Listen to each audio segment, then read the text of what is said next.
Dear viewers, আসসালামু আলাইকুম। আপনাদের প্রত্যেককে আমন্ত্রণ জানাচ্ছি আমি সুলাইমান আহমেদ সুমন আমার ইউটিউব চ্যানেলে।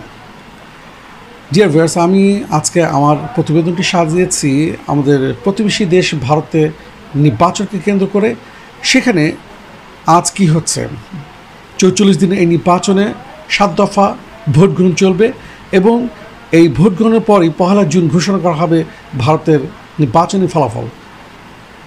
আপাত দৃষ্টিতে কী মনে হচ্ছে, ভারতের স্বৈরতন্ত্র না গণতন্ত্র?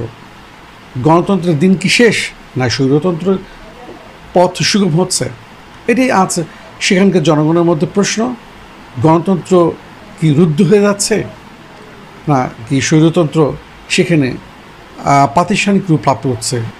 যদি বিজেপি 400 আসন পেয়ে যায়, তাহলে সেই ভারত, যে ভারত সবসময় তার পার্শ্ববর্তী দেশে মোড়লগিরি করার চেষ্টা করে থাকে এবং পার্শ্ববর্তী দেশে তার নিজস্ব গণতন্ত্রকে প্রাতিষ্ঠানিক এবং নিজের স্বার্থকে রক্ষা করার জন্য, চরিতার্থ করার জন্য প্রতিবেশী দেশগুলোতে সে সবসময় স্বৈরতন্ত্রের উদ্ভব ঘটিয়ে থাকে এবং সেক্ষেত্রে তারা সবসময় তাদের আঞ্চলিক সহযোগিতা বজায় রেখে চলেছে।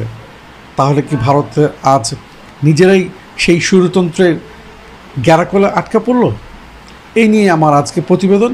যদি আমার এই প্রতিবেদনটি আপনাদের ভালো লেগে থাকে তাহলে অবশ্যই সাবস্ক্রাইব করতে ভুলবেন এবং লাইক, শেয়ার আর আমার ইউটিউব চ্যানেলের ডান পাশে অবস্থিত বেল আইকনটি প্রেস করতে অবশ্যই ভুলবেন না।